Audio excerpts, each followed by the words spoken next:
Guess who? Canon yet again. Hey, Canon is literally my only supplier of info right now. But I'm not complaining. Yeah, no.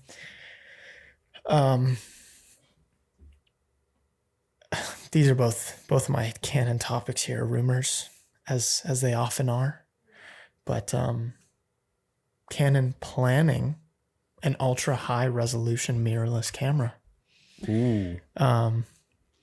So like when we look back, we got the 5DS and 5DSR, which were at the time notable for offering 50 megapixel sensors. But now that's becoming obviously way more popular. Like what years the EOSR's got like 30, doesn't it? Something like that, yeah. Mine's 45, I think. There's the Sony A7R4 with like a 60. Yeah. Right. So they're becoming a lot more common. Going off the rumors, Canon is planning to surpass all of this with a 75 megapixel RF mount mirrorless camera. Okay. Which is just going to be like a huge image. Yes.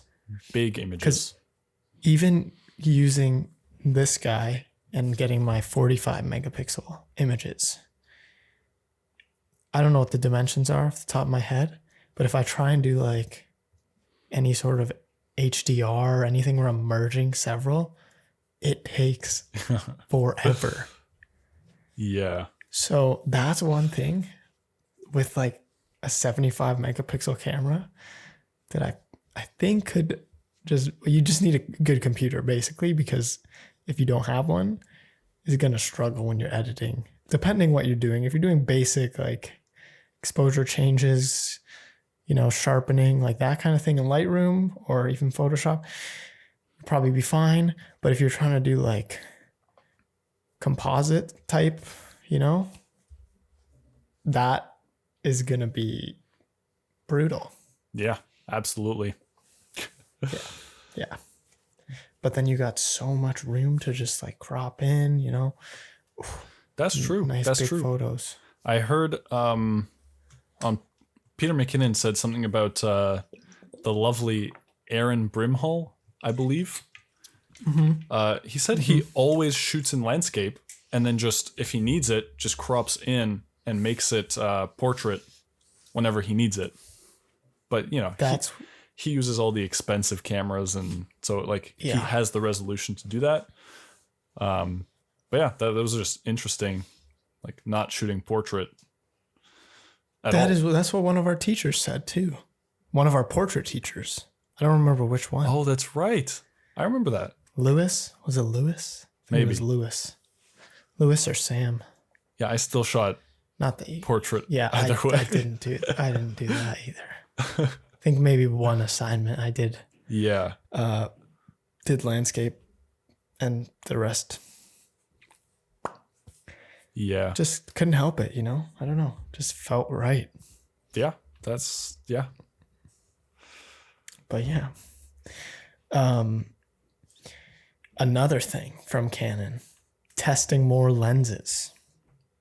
Once again, rumors though, so take this with a grain of salt.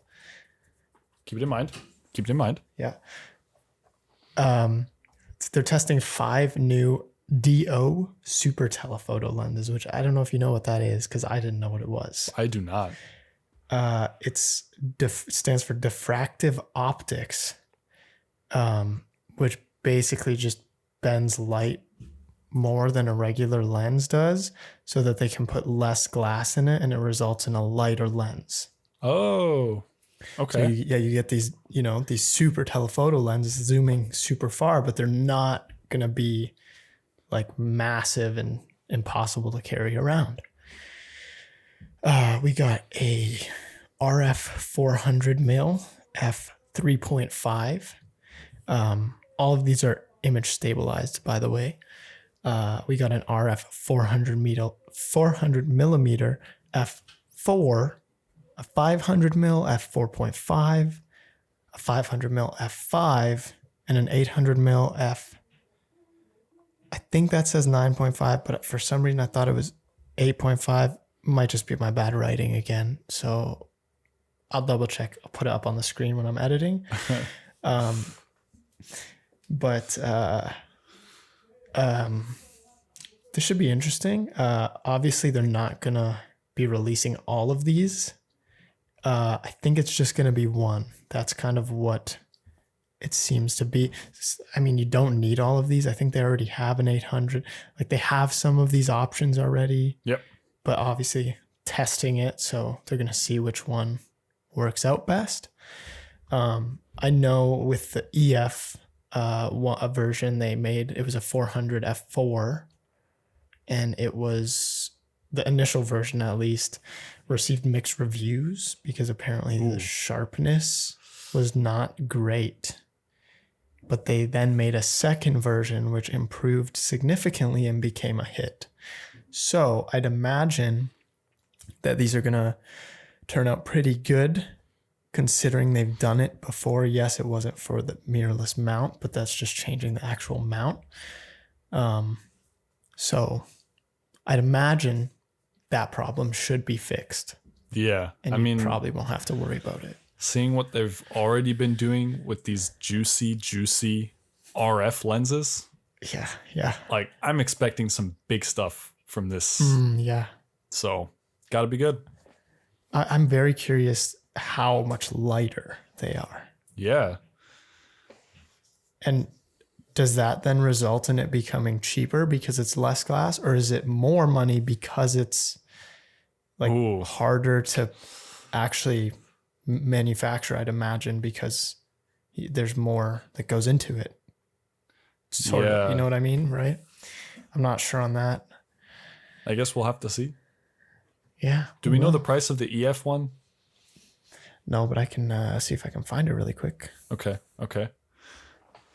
Quick fingers. Ooh. Because it is like, I would expect it maybe cheaper. Because I feel like the glass would be more expensive than like the R&D, but maybe not. Maybe I'm wrong.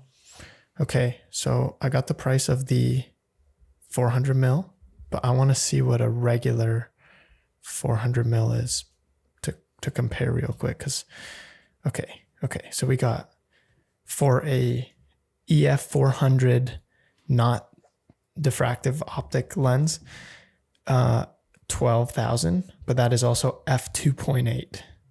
Okay. And then for the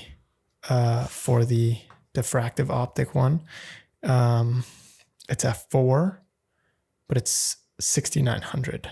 Oh, which is pretty big difference. Yes. So I think it's safe to say that it'll probably be cheaper than the not diffractive optic version of it. And we're hoping you're not going to lose any sharpness. Hopefully. Or not much. Yeah.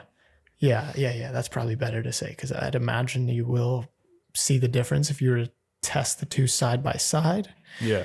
But especially for that price, I think you're still going to get pretty sharp images and for cheaper. Yeah, there you somewhat. go. I mean, still expensive, but cheaper. Yes. Yeah. All right, cool.